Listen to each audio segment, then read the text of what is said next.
विजितवारिदधारितारे श्रीकान्तकान्तमुखपङ्कजचक्रपाणे आकांक्षितप्रद सदा शरणागतानां श्रीवातमन्दिरपते तव सुप्रभातम्। श्रीराजमानसुमनो मकुटाग्ररत्ननीराजिताङ्घ्रियुग भक्तजनैकबन्धो नारायणाच्युत हरे भगवन्मुरारे श्रीवातमन्दिरपते तव सुप्रभातम्।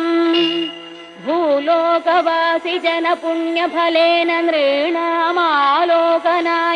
गुरुवायुपुरेऽभिरामे त्रैलोक्यनायक विभो त्वमिहाविरासिः श्रीवातमन्दिरपते।